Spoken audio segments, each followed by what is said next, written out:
I remember Rita. EV fires and lithium deals, a new created person, and more. The Monica Perez Show starts now. I'll limit myself to 30 seconds of announcements if I possibly can. First of all, I am so psyched to be nominated in Austin Fit's magazine as best podcast. So check that out. You can go to vote.austinfitmagazine.com/lifestyle/best dash podcast. And because my production is in Austin, my sponsor, True Hemp Science, big supporter of the show, whom I love, they are there. I got married at St. Mary's in Austin almost 25 years ago to the day. It's coming up. That's why I'm not going to be around for a couple of weeks, taking a big trip. So I have a lot of ties to Austin. I'm very honored that they like my show. Also, I finally relented and went back into a group setting, and I am starting a Substack channel. So I keep waiting to try to get my membership up on my website, but Substack's great. There's so many people I like there, and it's kind of a networking thing. So I'm going to do that. It's going to be a way to do premium content. And I'm just getting started. I haven't populated it yet. So I'm giving a 90-day free trial. So you can have it free while I build it up. And after that, it's $8 a month, but you can cancel before it even gets there if you want. And that's substack.com/at Monica Perez Show. Two other things. My cognitive dissonance show with Hervoy Morich and Parallel Mike of the Parallel Systems broadcast is great. The latest episode is great. It's in your audio feed. It's in the video feeds. So check that out. And tomorrow, 9 a.m., that's Wednesday, October 9th, 9 a.m. Pacific, 12 noon Central, I'm going to be doing a live stream with Dominic Scarcella, who is an interesting guy. He's got a Substack. And I was listening to him talk to Scott and William about Renee Girard, but he writes Catholic stuff. And I just thought with all the misinformation going around right now and the exploitation of religion, and I'm really a little in over my depth when people hit me up with all that stuff. But this guy, he's just a very authentic voice, and I'm excited to talk to him. But I'm telling you because you might want to pop in and ask him questions because he's kind of an unusual guest for me. So that's live tomorrow, Wednesday, October 9th at 9 a.m. Pacific. So let's talk about what's going on. I'm going to warn you right now. I have found the top headlines. I can't pay attention to them anymore. Honestly, like I don't care about the election, and Israel's invading Lebanon, and who knows what else is coming after that. I don't feel like there's anything I can do about that, and it's very sad and frustrating to read. So I'm not doing a deep dive into that stuff. I think a lot of people are, and there's more than enough attention there. And the election, I mean, I remember when I was younger, actually, to tell you the truth, I remember my mom saying, it's so hard for me now that she's gone. It's hard for me to do her voice, but I can do her voice as long as she actually said the thing. And I remember she would say, Karl Rove and Dick Morris, he was Clinton's guy until, he got sick of them. But they said it's the inside polls. They don't listen to the polls that you see. That's the inside polls. They know. They know. But anyway, they know, but we don't know. So I want to read the polls, and it's like Senate, Congress, president could go either way. So we're just on the edge of our seat like any good show should be.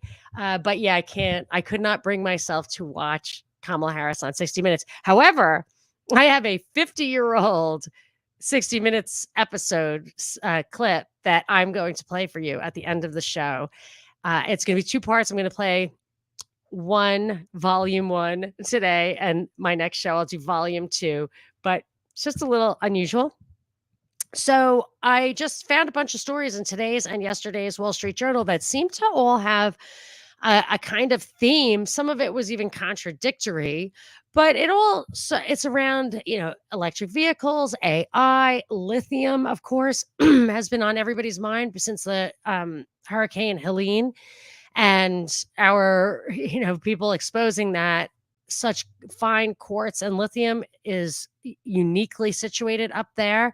And I've been learning a little more about lithium to actually be able to mine it in traditional fashions. Not always the way you get it. It's very expensive. They can mine it in other ways, brining and stuff from other sources. Very expensive. So there's a lot of value up there, and I've been kind of had my eyes peeled on some related stories. So, of course, AI, servers, energy are big for me. And there was a huge article. I think it was a journal article.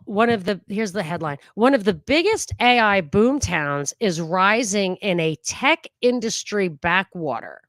Blackstone and TikTok's parent are among those investing in data centers in Malaysia's Johor, known for palm oil plantations.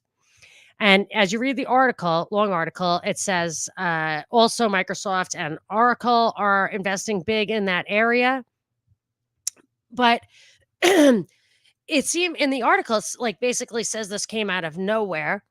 And it opens with they always like highlight a person, make it more of a narrative. So it opens with this guy who a couple of years ago, 3 years ago, he noticed that there was a big demand for land for servers. So he quit his job and changed industries. And I'm thinking 3 years ago, 2021, wasn't there a coup in Malaysia around that time? And it was March 2020. And if you've been listening to me, you remember I used to talk about that all the time. Nobody talked about it because it was weird. It was in the Wall Street Journal. It was a story that was broken by the Wall Street Journal. And ultimately, I would say, I think, if I'm not mistaken, just like the Theranos story, it was because of that reporting that this guy who was in a ruling party in Malaysia for 60 years, I mean, he wasn't personally, but that party was in power for 60 years. He and that party got kicked out of power amidst a lot of scandal. And I think Goldman Sachs was part of it. And it was so fishy. I could not figure out the reason. And I still don't know. People say, well, he was super corrupt. I don't think that's the reason.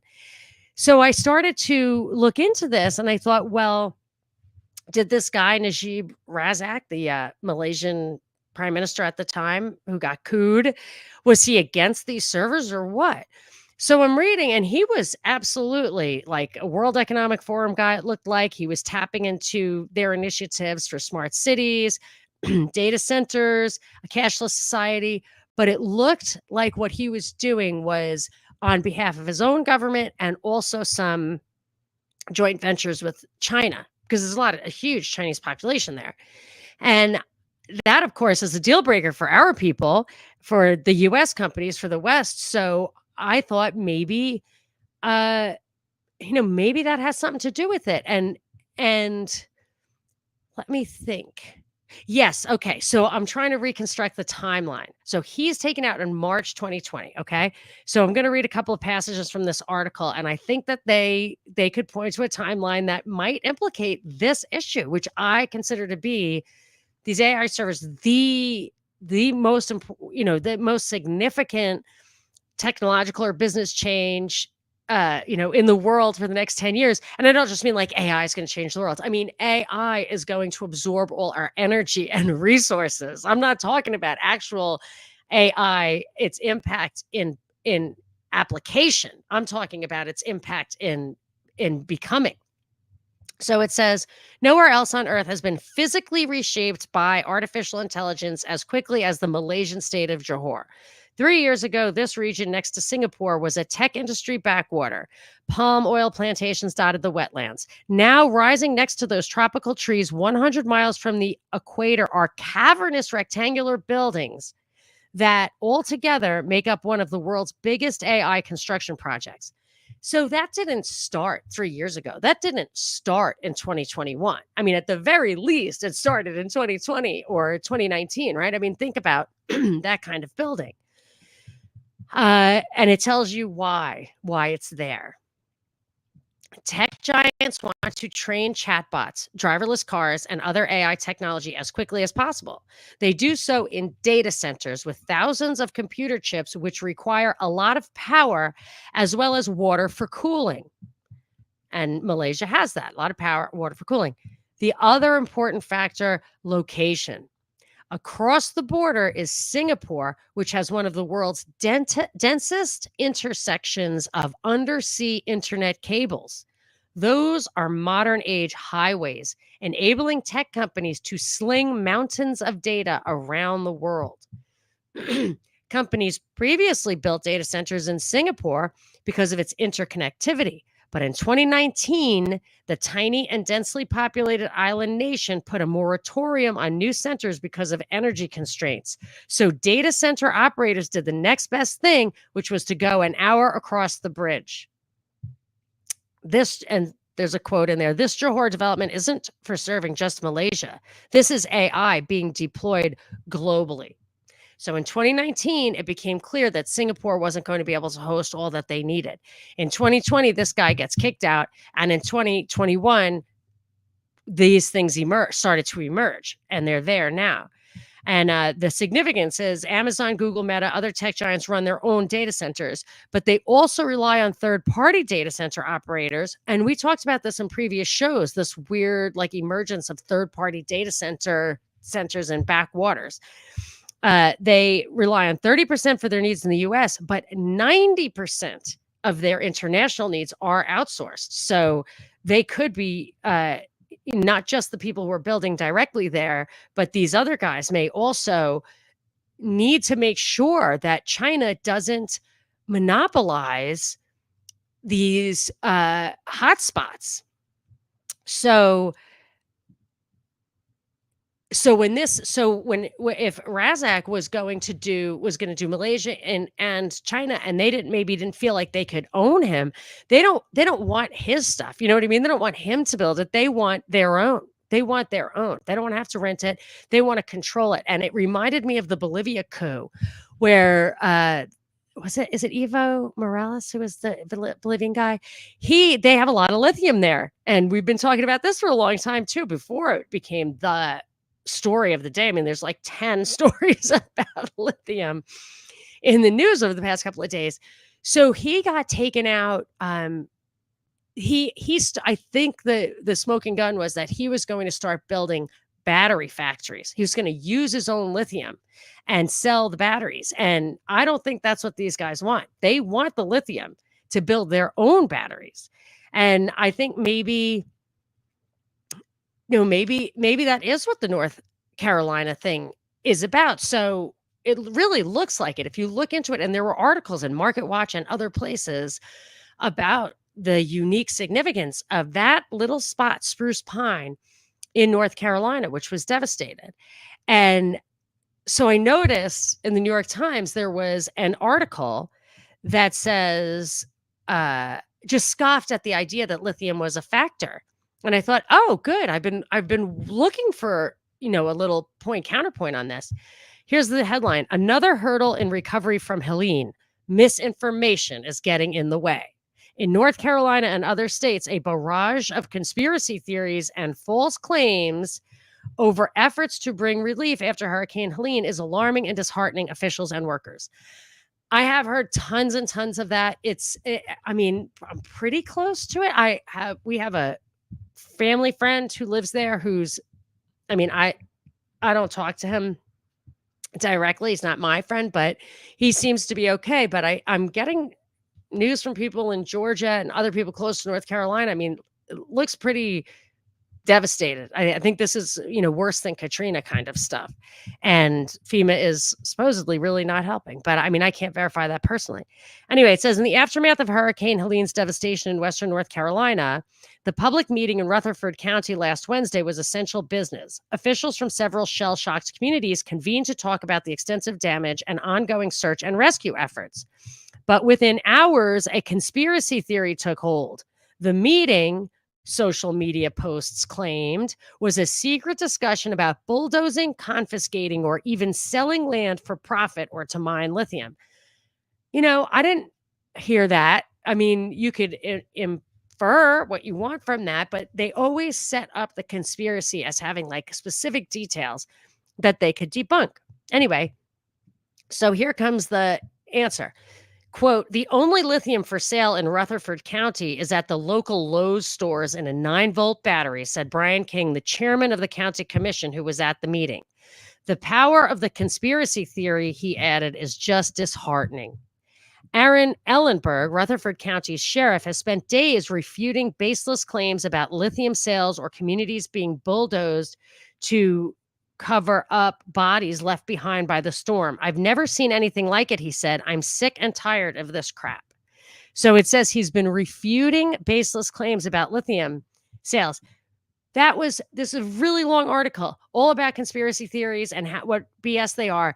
Those were the only mentions of lithium. So there was no refutation. Denial. Yeah, these guys were denying it. But you know what I always say? Never dismiss, only refute. If it's not true, refute it. Give me an argument, present evidence. Denying, dismissing, mocking, that to me is the opposite. Sometimes they'll give you a really specific case like this, Rutherford County. Okay, well, there's 2 other counties that do have lithium right in that area. Charlotte has lithium, Spruce Pine has lithium. So, and then just to make my point, so that was in the New York Times today. In the Wall Street Journal today is an article, Rio Tinto in talks to acquire Arcadium Lithium. This is today. It says lithium has been one of Rio Tinto's priorities for growth, with the miner forecasting demand will surge in the decade ahead because of lithium's role, and this is important for later, not only in electric vehicles, but for giant batteries that can release electricity into the power grid when customers need it. Remember that. So I look it up, and Arcadium's U.S. headquarters are in Charlotte, North Carolina. So obviously, these things, the lithium is there. It says, oh, this really pissed me off. It said mining companies have regained an appetite for deal making as investments in the energy transition, spurred by programs such as the Inflation Reduction Act in the U.S., has fed demand for industrial metal, copper, and critical minerals such as lithium. Of these articles, I think I pulled 10 articles today. Several of them, 3 or 4 of them, specifically referred to this Inflation Reduction Act as promoting their business investment, their business plans. And some of these companies, I don't know if I'll get to all the stories, are in foreign countries. I think Rio Tinto is foreign. There's one in here, North Volt, I think it was called, foreign. And they are changing their investment decisions to get our tax dollars to invest in stuff that there's not enough demand for. It's really outrageous. And another thing that happens then is you have a glut of building, you have a glut of investment in something, and that will overwhelm the market. So all those players go bankrupt. Maybe it's a plan for other players to come in and scoop up this stuff at rock bottom prices, or in any case, just to build it out, because that's what the powers that be want. But it's so disruptive. It's so wasteful. I mean, it's this top-down thing. It really, it hurts people. It wastes resources. And it talks about Rio Tinto trying to expand lithium business in Serbia, but it was too unpopular. Apparently, it's politically difficult. It must have environmental implications. I think that, like I said, there's some of it's expensive extraction techniques. Some of it is just mining, but maybe, I mean, there are reports that in North Carolina, there was resistance to some of the expansion of the lithium mining there, and expansion is definitely on the horizon. So it's just so weird that all this stuff is in the journal today. Remember a couple of weeks ago, I said there's like some German guy was highlighted in a huge article in the Wall Street Journal. I'm like, why are they highlighting this guy? This isn't that interesting. He's a deal maker that makes a lot of deals that go bankrupt, but he still gets people. Oh, it was a story about the servers. It was a story about those, about like server farms repurposed from Bitcoin mining. That was it. I forget the guy's name, maybe Christian something. Anyway, So whenever I see articles like this of some upstart who doesn't have the like technical bones to be doing what he's doing, I smell a rat. He's either, a con man or face job. So there was an article today in the journal about a guy named Teague Egan. And the article goes into he and I hate this. They tell you all this stuff about him that makes him sound like Elon Musk. So this guy, he says, I'm going to transform lithium production. I want to be president by 2036 and I want to live to 150. And they even mention, his crazy hair, whatever. But it's so clearly Muskian in the, in the character. And of course, like they just know that people are so stupid now they can't tap into these archetypes. So they have to say, like, he reminds us of Elon Musk. I'm like, okay, does that mean that he is being a creative person? So I thought, okay, let me pull on the thread, see what this guy's background is. I watched some videos of him, and he had that kind of overly casual, flat affect that you see. Are they millennials who have that thing? Like they're just too cool to actually try to explain stuff. So they maybe start sentences with so.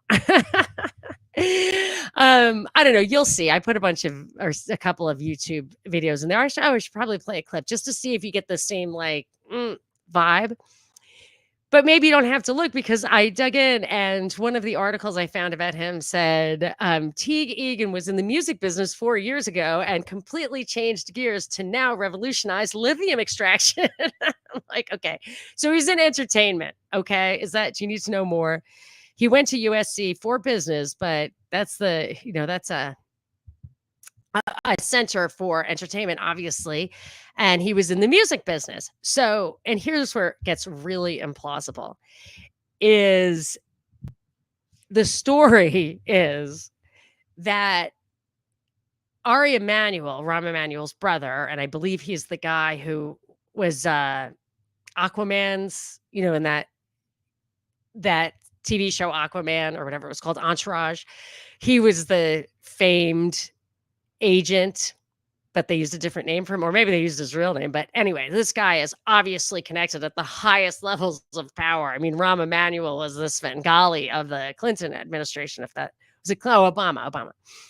So it says Emanuel knew Teague back in the day in his entertainment days and was surprised to just read in the New York Times that he was doing this thing. And it was like so cool because it really fit into his businesses, like, green thing, because lithium is about EV and green. And so he called him up and they, now they're joining forces.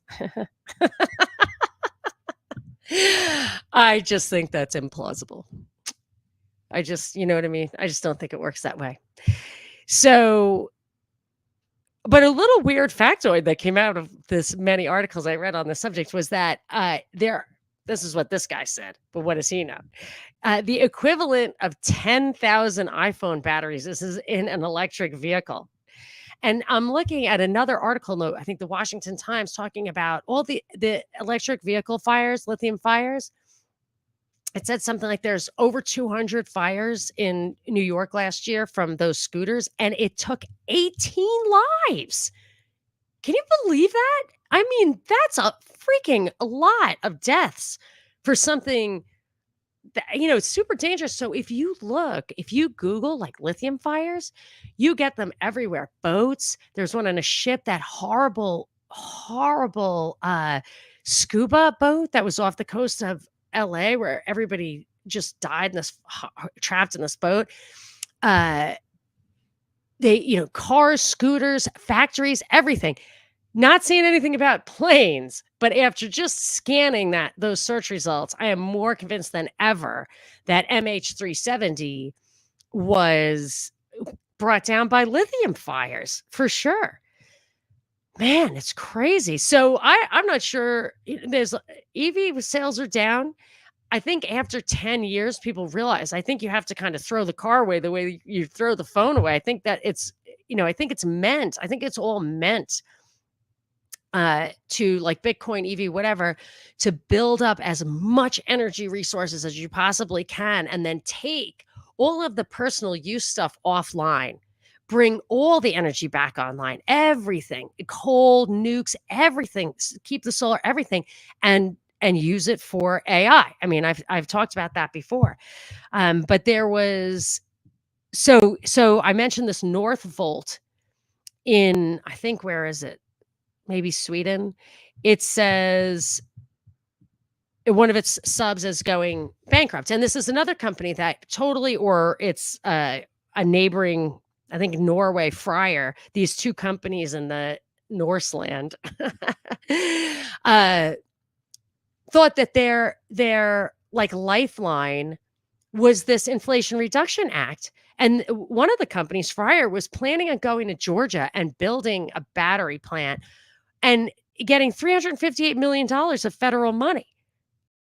And it's such a crappy business that it's gone bankrupt before it could lay brick one. But I don't know if they got any of that money. They might have gotten some of that money, but that's our money to build stuff that definitely does not have the demand right now. And we're not going to get the benefits of that AI. It will be used against us.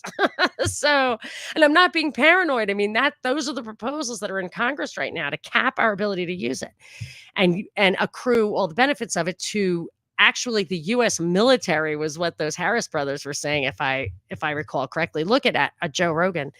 I talked about that with Ricky Varandas, and I talked about MH370 with Ricky Varandas. So if you want to look at the ripple effect, my last 2 or 3 episodes with him were on those subjects. So, but here was something interesting. Oh, actually, and these companies are only going bankrupt because the policies that they'd been constructing their whole world around are changing. So it says financing at the battery maker has become increasingly stretched after a period of rapid expansion. So it overly expanded. It says electric vehicle sales have slowed sharply in some key markets, probably because they're less subsidized. Concerns over new trade tariffs, government incentive withdrawals, a sluggish rollout of charging infrastructure, and stiff competition from lower cost Chinese rivals. I would argue that all 4 of those factors are basically 100% government driven. So this is what happens when you have a command and control economy. And I don't think that the governments mind the boom bust cycle. They're not there to, they say they want to smooth, they say they want like a soft landing, but they're there to, I think they're happy with the boom bust cycle for a variety of reasons, because the bust is when people buy up all the stuff. I remember reading an interview with Carlos Slim saying that my dad told me, wait for the bust. Depending on who you are, you can actually create the bust. So, but here's another little smoking gun, or another flag that I thought, what is this pointing to really? And it says, across the border in Norway, a similar story is playing out. Freyr thought it could emulate Northvolt's initial success with a twist, building batteries for storage. It says the company, founded in 2018, figured energy produced from renewables would need to be stored in batteries at times of excess supply to be drawn down later during periods of peak demand. And I'm thinking, how much you want to bet AI needs that? That's AI. Those big batteries are for AI. It hasn't said it in any of these articles. I think I read 3 articles that talked about that. So I happened to just Google that question, and I found something in EE Times, which EE to me means electrical engineering, but it doesn't say what it stands for. EE Times. And the headline was, AI data centers need huge power backup systems. Large AI-centric data centers need large batteries for transient backup and generators for longer-term power outages. So that answers the question to me of why we're subsidizing the crap out of these batteries that there is currently no demand for. They're building the infrastructure, and just because a factory goes bankrupt doesn't mean it can't still make batteries. Although one of those companies, I think that, or both of them, were using we're using all this government money and incentives to create a factory on a technology that was not fully proven out. So who knows? But my guess, but who cares, right? It's our tax dollars. What do they care? The people who are going to benefit from it. So let's see, how much more time do we have? Uh,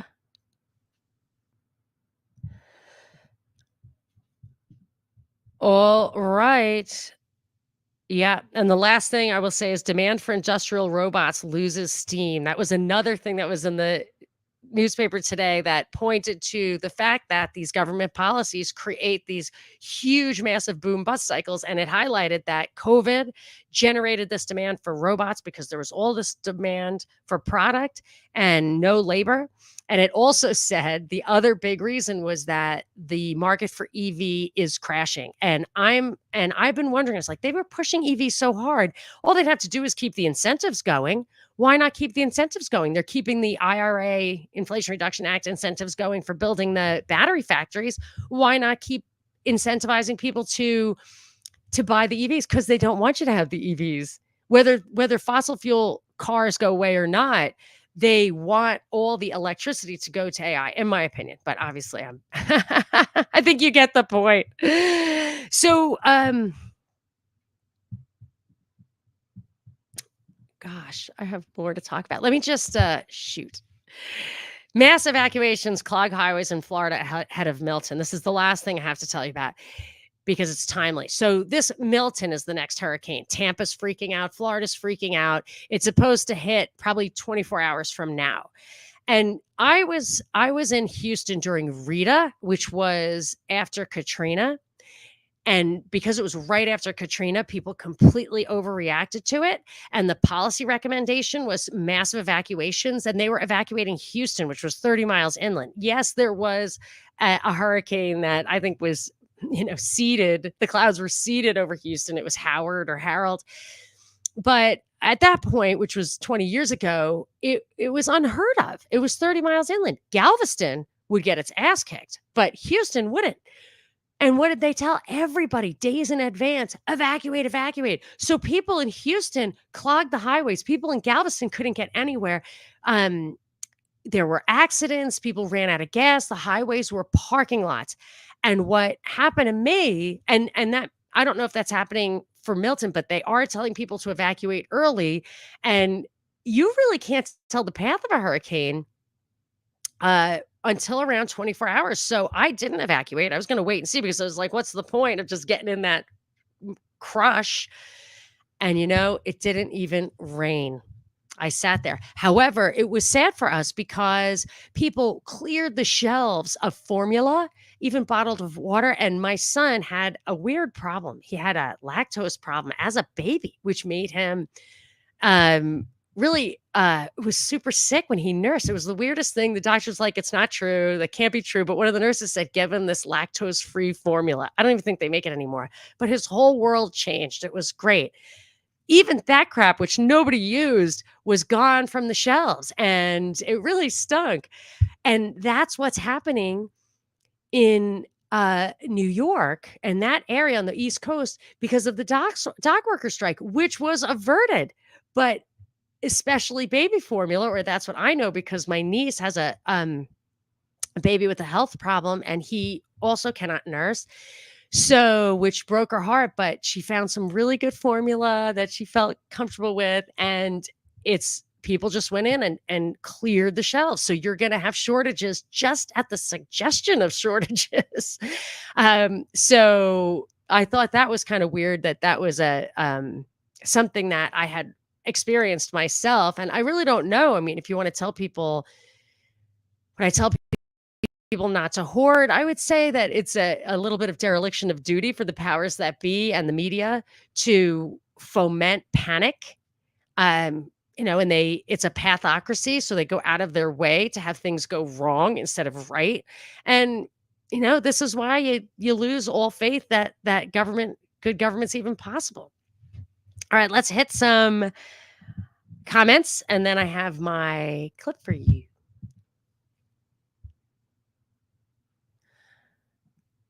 Oh, I don't know who made big real estate investor. Well, Blackstone is a big real estate investor. Let me look it up for you. Let me look it up, Renee. Yeah, that's probably it. There's a lot of But I can't see what the amount. Yep, there you go, Jax. Jax got it. Jax got our back. James says when they shut off the oil, we were left with batteries that have a limited lifespan. End game. And James recommended to me to get a Jackery generator and a solar panel. So I have one of those in my basement. It's charged. It's ready to go, but it's I don't know if it'll work if they see the clouds all day. I don't know how you recharge it if you've got no sun. One Twitter tweet says the only known deposit of pure quartz is there in North Carolina. Yeah, I did hear that, or very close to that.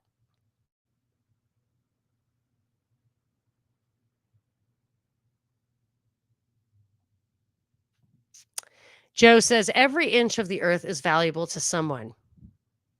Also, every one of those places will eventually get pummeled by Mother Nature. Governments and corporations have been taking over such places forever. Yes. Oh my gosh. In all of this, I was looking up like Diego Rivera Island, or wherever they said that MH370, like pieces washed up, is the spookiest place. You're not allowed to go on there. It's completely like military intelligence, government owned, UK, US. There, and aren't there places where there like no cell signals, like those, radio dead zones that are very spooky?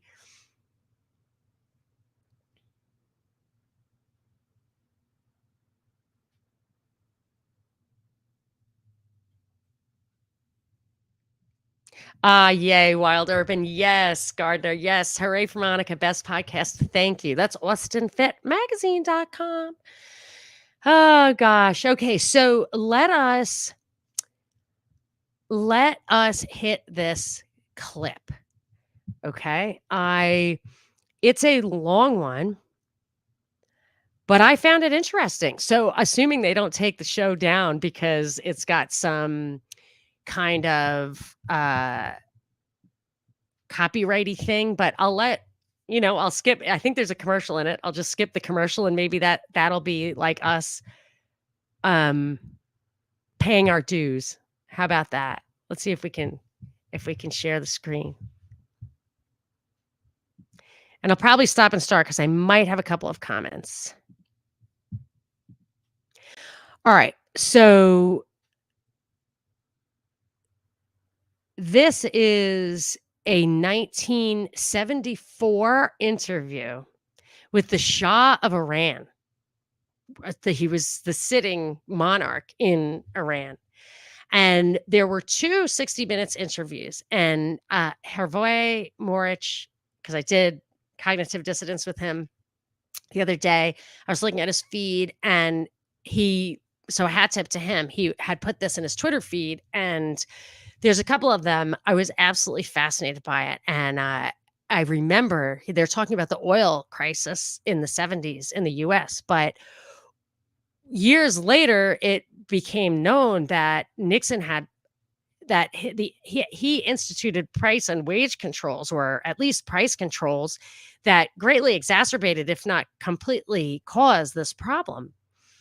And it's so funny because people hate Nixon for being too Republican. And I mean, I don't hate anyone really, but I don't approve of him because he was too liberal or whatever. I hate that expression because liberal means free, but whatever. He had big government policies that I did not approve of. So let us check this out, shall we?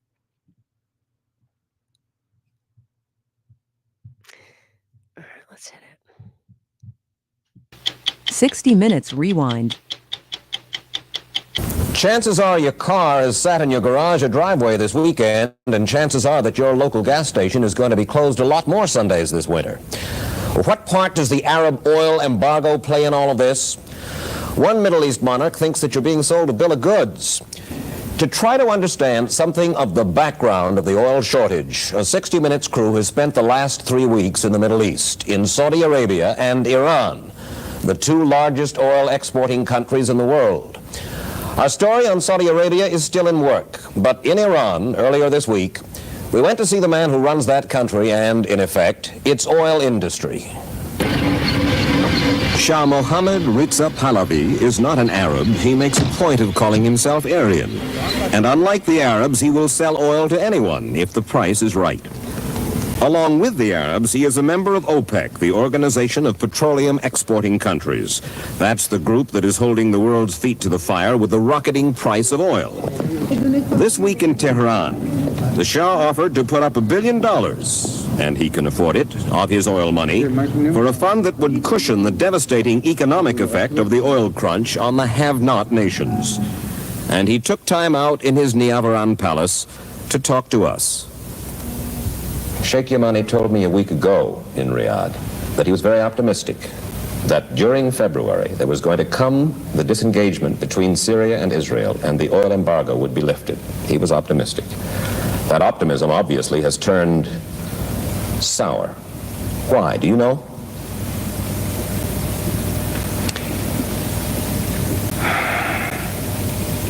Well, there might be many reasons. One is that I don't know why you attach so much importance to this embargo on the United States, really. Why should you care about that? You are not short of oil.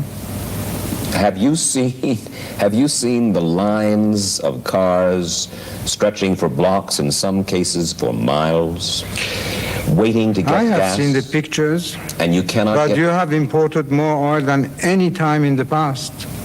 Well, not recently we haven't. You have? You mean we are still importing more oil than we were, let's say, in September? You believe that? I can't say for sure. But what is certain is that you are not importing less. Than we were importing last September? Then this whole thing is a fraud? You know that ships are changing their destinations 2 or 3 times in the oceans. You sell the oil for a certain destination and it ends up somewhere else. What you seem to be saying is that there is some fraud involved, that there is something going on that doesn't meet the eye. Oh, something is going on for sure. And who is being enriched by it? The oil companies. The oil companies. You know that one oil company has made 67% interest this year and another one even more? Well, the president of Aramco acknowledges. Yes? Not the president, the chairman of the board of Aramco acknowledged to us that their profits, the parent company, will go up by 400% yes. next year, just as Iran's profits will go yes, up by 400%. But this is our wealth, our natural wealth. For them, it's only a question of manipulation. As you So I just want to give a little backstory on the Shah. You probably have all heard, anyone who listens to this show and reads this kind of stuff will know that in the 50s, I believe, the CIA, one of the first things the CIA did on behalf of British Petroleum, or whatever it was called at the time, maybe Aramco, I don't know. No, it was the Anglo-American or Anglo-Arabian, whatever, oil. So they did a bloody coup. They had that there was, so this is the Shah whose father, so Iran had a dynasty since like 1789. And in 1925, this Shah, his father, was installed in a British coup. I think that's the official story. So maybe if somebody knows a deeper truth that I don't know, but that guy wasn't an aristocrat, although this guy clearly is an aristocrat. I mean, a real, whether he was a good guy or a bad guy, he was, as Hervoye put it, a real statesman. Like, this is a guy who has the courage to, and the authority to speak the truth as he sees it, or trusts himself not to go too far or whatever. So what they did was Mossadegh was a democratically elected president of Iran, and it was secular society. He had a fair amount of power. And when Aramco or whatever it was, the oil company, wouldn't open its books to him, he nationalized the oil, and that was supported by the people. Now, if you go back, like, was the oil company there? Were they there at an arm's length transaction? Did they really purchase that oil fairly from the people who, by any other measure, would have owned it? Whether you think it is owned collectively by the people of the country or individually by the people who inhabit the land, was it fair? And I think a court did adjudicate later, for better or worse, that it was not fair, and that the people of Iran did have a right to nationalize that oil. Anyway, Mossadegh had to go. He got taken out, and the Shah was built up. But the Shah was born to the power. So in his mind, he may not have realized or been willing to capitulate totally to the power that put him in there. And so he's speaking truth to power here.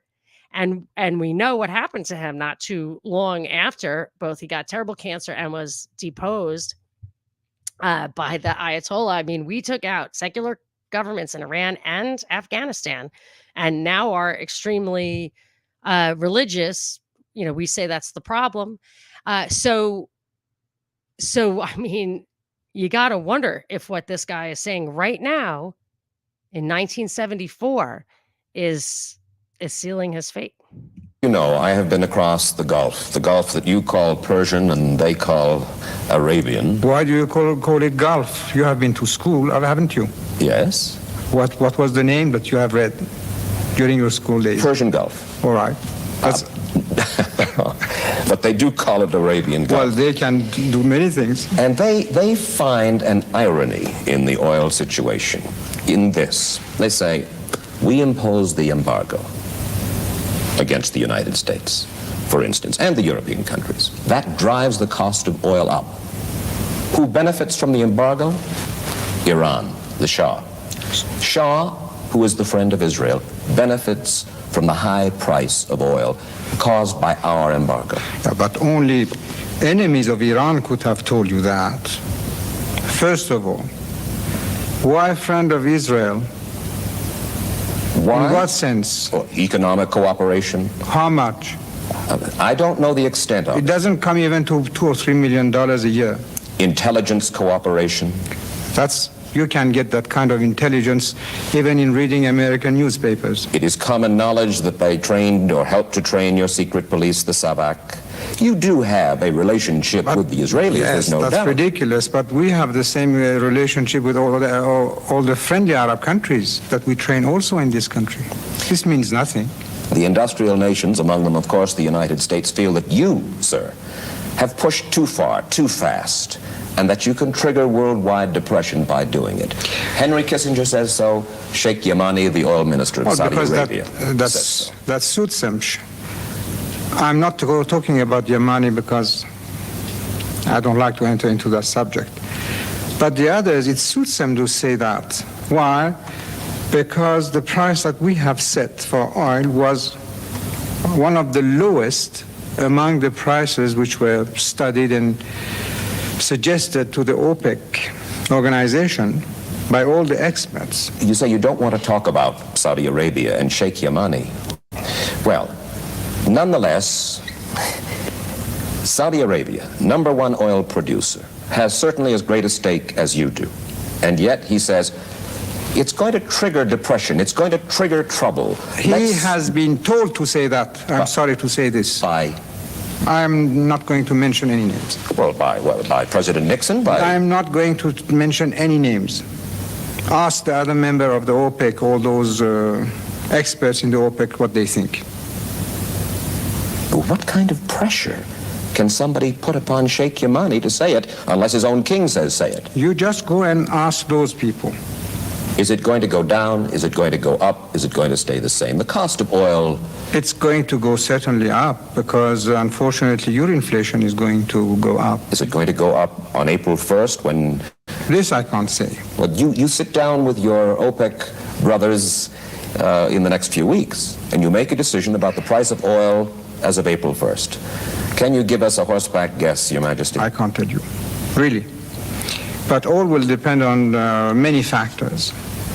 One is the attitude that the so-called industrial countries of the world are adopting. Is it a hostile attitude or a cooperative attitude? You tell me, sir. Second, it's the question of your inflation. The bill that they are every day presenting us is something ridiculous. The way that you are increasing your prices. On, Everything. Every kind of commodity. for instance, Say some spare parts for a radar station. That's only one little example. And from that you can go for everything. is it in retaliation for the rise in the price? No, it's because they cannot control their economy. But you can. We can, and that's what we call your society a permissive society. Is that that's not the only reason you call our society a permissive society? Not the only reason. Your Majesty. Not the only reason. Well, this is not a pretty subject to bring up to His Imperial Majesty, but there are those from the West who say, look at the corruption in Iran. With all of the money in your own affluent economy, in your own swollen economy, so much money sticks to the hands of people in the government. They say you can't get a contract here, and everybody's here. You know that, vendors, contractors, without a little of truth. I think it's the most unjust thing that is said. It's just jealousy. For instance, the military purchases, it's government to government. If there is a corruption, it's from your government or the government of every other country from which we buy. So this is the unfairest and most unjust thing that I have heard. Is it possible, Your Majesty, that because you are so busy and because you have so many things occupying you that it could be going on behind your back, sir? No. It's impossible because I have at least 5 inspectorate organizations. One, sooner or later, they will be caught. And let me say this. First of all, I think this is a cheap accusation. Second, it is less than anything that you have in your so-called permissive society. You mean you think there is more corruption in the United States than in... Well, especially in your country, yes. The story will continue after this. If you're thinking about buying solar I'll panels, let them have don't. their. The U.S. government I'll let will them have their literally buy them ad. for You are one of the longest ruling monarchs in the world today, Your Majesty. 33 years, you've survived assassination attempts, internal strife, external threats. Why? Why did I survive? Yes.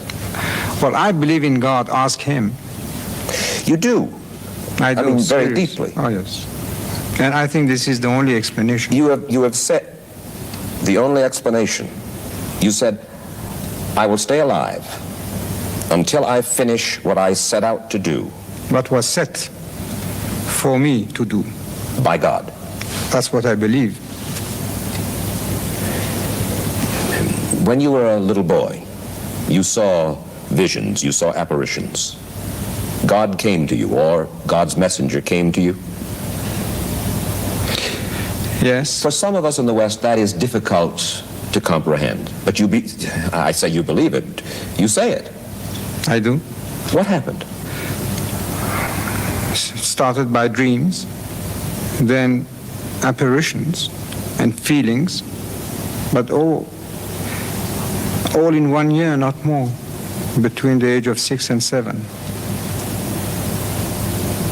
And then it stopped. You have no more dreams, apparitions, visions now. Sometimes I have dreams which come true when I don't like it. Assassination attempts? No, not that. But you had premonition, you Not had... that, not that. When I was a kid, once I dreamt that there was a pit full of snakes, and obviously people who are always translating the dreams told me that these are your enemies.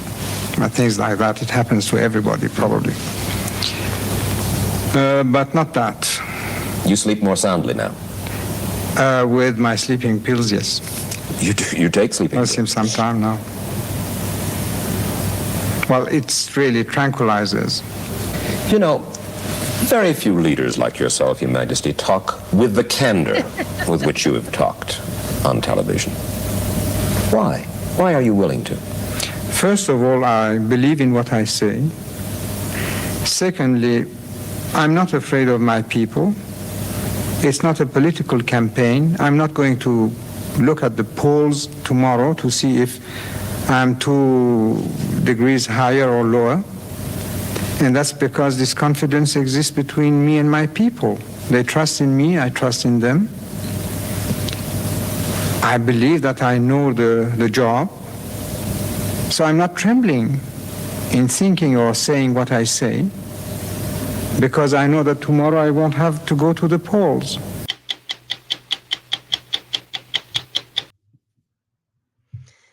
Very interesting. I mean, you get it from the horse's mouth, and that guy seemed to think that he had a mission from God and a mandate from his people, and he felt empowered by that. And we see when presidents and such think that they are actually in charge, you get JFK'd or Nixon'd or Reagan'd.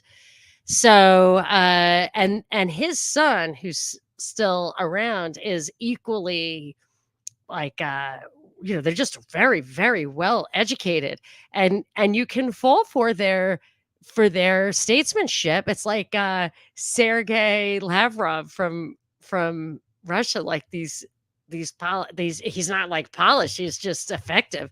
Anyway, so I don't know enough about the guy to evaluate, but I thought that was really interesting. And next week is way more interesting. I love this guy. He's got a pair, the wild urban gardener says. Yeah, excellent. The CIA can really pick him. Sweet clip. Yes, I mean, very smooth. That's what I'm telling you. I went out with this guy. He was, did I tell you this part? I went out with a guy, a European guy who was like that, really, really well educated and everything. Man, I mean, whatever. it's it's very, it's like palpable. Anyway, all right. I felt like I wanted to say something else. Deep water, you're going to want to watch the next clip next week. Okay, guys. Thanks so much for coming. And let us hit it. See you tomorrow if you want to watch that show with Dominic Scarcella. Thanks, guys. Bye.